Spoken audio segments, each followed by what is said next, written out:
Alright, welcome back to our channel. So let's understand the basics of Linux. So let me go here. Okay.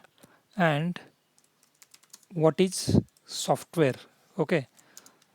So there are two types of softwares, application software and system software. Okay. So in the application softwares also there are different types of applications like VLC media, then the so all the applications like here you can see. So all these applications comes under the application software like MS Office, then this Notepad, then PowerPoint, okay, Edge. All these are application softwares. And what is meant by system softwares? So all the OS operating systems comes under the system software. So there are different operating system types. Okay, so OS types. Okay, first one is single user and single task. Okay, what does it mean by single user and single task operating system? So single user single task operating system means one user could log in and one user could perform one task at a time. Okay, so example is DOS. DOS means what? So earlier everyone used DOS operating system. Okay, disk operating system developed by Microsoft. Then the second type is single user and multi task operating system. Okay, single user multitask operating system. What does it means? Single user multitask. It means one user can take login and perform multiple tasks at a time. What does it means? It means suppose this is my Windows system, right? I have opened the Paint. Like that, I can open Google, then the PowerPoint at the same time, right? So single user can perform multiple tasks at a time. That means single user multi-task operating system. So examples are Windows 10, then the Windows 11. So these are the examples of single user multi-task operating system. Then the third one is multi-user and multi-task. Okay, multi-user multitask operating system. What does it means? Multi-user multitask operating system means multiple user can take login and perform multitask at a time. And what are the examples of multi-user multitask operating system? So there are different examples like Windows Server editions. All Windows Servers editions comes under multi-user multitask operating system, like Windows Server edition 2012, 2016, 2019. So like that. And Linux also comes under multi-user multitask operating system. And most of the companies, IT companies, uses this multi-user multitask operating system because multiple user can perform multiple tasks parallelly, right? So all Linux flavors comes under the multi-user multitask operating system. Okay. So hope you understand the concept of application and the system softwares and the OS types, single user single task, single user multitask and multi-user multitask. So our Linux and Windows Server editions comes under the multi-user multitask operating system. So back then in 1991, Linus Torvald, he has developed Linux, and there are different flavors of Linux like Red Hat, then the Fedora, Debian, and the Ubuntu, CentOS. Multiple flavors are there. So Linux is basically kernel, okay, and it's open source. So Red Hat took that kernel and added their softwares, and they make their Red Hat Linux. Like that, Ubuntu also did the same, SUSE also did the same, and they made their own OS. Okay, so they added their softwares in that kernel, and they made their own operating system. So what is kernel? Kernel is heart of operating system. So let me draw one diagram for you. Hardware. So this is hardware, and above hardware. So this is hardware, right? And above hardware there is kernel. So this is kernel, and above kernel there is operating system, and above operating system there is user terminal, right? So this is hardware. Then above hardware there is kernel. Let me drag it. Okay, then above kernel there is operating system, OS. So OS is there above kernel, and above OS there is user terminal. So this is user terminal. So user terminal can be anything like GUI or command line. Okay. So kernel manages the CPU, RAM, hardware, and the disk management. Okay. So Linux is a kernel and Linux is open source.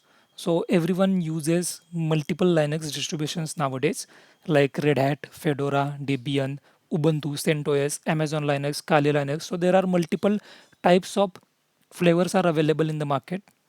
So why Linux is famous? Okay. And why everyone uses the Linux? So Linux is open source. Okay. Windows system has their license, but Linux is open source, then the secure, then the all installed softwares are there, then the lightweight, Linux is a lightweight, then the multi-user multitask operating system. Okay, it comes under the multi-user multitask operating system like we have discussed earlier, right? So it comes under multi-user multitask operating system. Then there are multiple distributions of Linux, so we can use any one of them. So this is the basics of Linux and the basics of operating system and the kernel OS user terminal. Now let's understand the directory structure in the Linux. So let me log in first. Okay, I have already created the instance. If you don't know how to create the Linux EC2 instance, then you can watch my how to create Linux EC2 instance video. I'll put link in the description box. Okay, let me connect this instance. Click on connect, then the connect.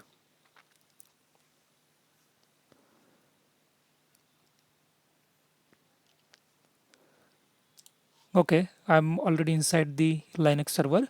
So this is the user, this is the default user, ec2 hyphen user. So let's switch the user using sudo su command. So sudo means super user do and su means switch user. Hit enter. See, we have switched to the root user.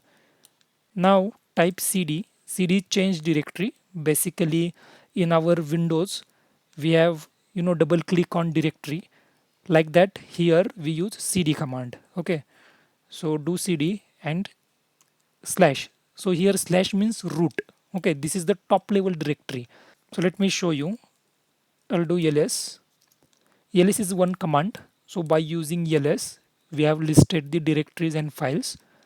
See, you can ignore this a1.txt, a2.txt, daily.txt and india.txt because I have created these files. So you can ignore these files. So you can see here bin is there, bin directory is there, then the daily directory is there, then the dev, home. So all these are directories. See, local, mnt, proc, run, srv, temp, var. So all these are directories. So this is the top level directory. This slash means top level directory means root level directory, and under slash there are multiple directories. What does mean by directory? If you compare with Windows, so there is a C drive, right? So C drive is a top level directory. So you can assume this slash means C drive. So under the C drive there are multiple folders, right? Program files, users, then the Windows. So there are multiple folders are available inside C drive, right? Like that, this is the top level directory. This slash, it means root is top level directory.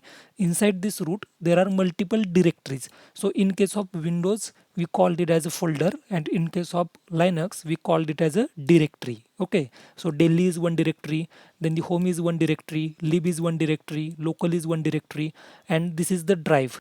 You can say that. Okay, this slash means this is the drive, like C drive. Okay, in case of Windows, and in case of Linux this is the root level directory, top level directory. Okay, do ls. So here you can see the bin, Delhi, then the dev, home. So these are the some default directories. So under the home directory, this is the home directory for other users. So this is the user, ec2 user. So ec2 user directory will present inside this home directory. Okay, then the root directory, all the root users. See this root user, right? So this is the home directory for root user. Then the temp directory, so all the temporary files present inside temp directory. Then the etc, temp directory is not there, I guess. So they have removed temp directory. Maybe that directory is present inside usr. I don't know. Let's see. Cd usr. Yeah, temp is present inside usr. Then the usr directory. So all the by default softwares are installed inside this usr directory. Then the boot. boot directory. So here you can see boot is there. All the bootable files are stored inside boot directory. So there are init rd, then the power on self test post, all this comes under this boot directory. Okay, then the etc, all the configuration files present inside this etc directory, like docker configuration files, all the configuration file. Okay, so let's do cd etc, let's see, do ls, see docker, then the dhcp, then the this one, okay, then the host httpd. So all the configuration files are present inside etc directory.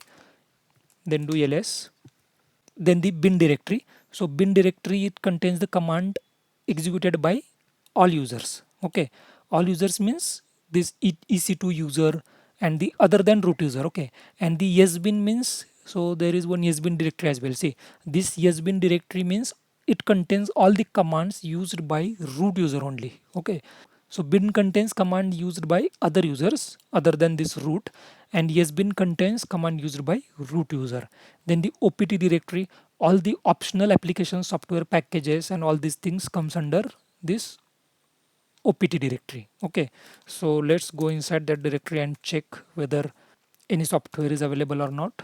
So aws, then the container rd, so these are the directories are present inside opt.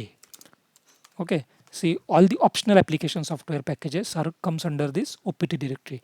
Then the dev directory, so dev contains the all the essential device files like the hard disks and the pen drive. So this comes under the dev directory. Then the lib directory, so lib directory contains 32-bit libraries are stored under the lib directory, and lib64 means 64-bit libraries stores under the lib64 directory. Then the proc directory, so proc contains process information, so all the process informations are present inside the proc directory, like process id, then the memory info, cpu info, so all this comes under the proc directory. Then the mnt directory is there. So mnt contains the mounting information, so all the mounting informations comes under the mnt directory. Then the run directory helps the run media devices. Okay, runtime info, all these things. And then the srv directory, so site specific data comes under the srv directory, like www, then the ftp. So all this comes under the srv, site specific data comes under srv directory. Then the sys directory, so sys directory contains the, this is the interface to the kernel. So all directories having their own configurations and the own files and directories. Okay, let me show you one image. So here you can see I have downloaded this image from Google. So let's see here. See, this is root directory. As I said, slash means root directory. Under root directory, there are multiple directories: bin, boot, dev, etc. Then the home, lib, media, mnt, opt, sbin, srv, then the temp, usr, then the proc. So these many directories are present inside root directory. So bin contains this essential user commands, okay, binaries, all this comes under the bin. Then the boot directory, static files or the bootloader comes under the boot directory. Dev, here you can read all the directory and their use cases. Okay, and what this directory contains. Okay, so this is, you can see here, suppose etc host specific system configuration, as I said, like home directory, user home directories. Okay, then the shared libraries comes under the lib, media, removable media, then the mnt mounted file system.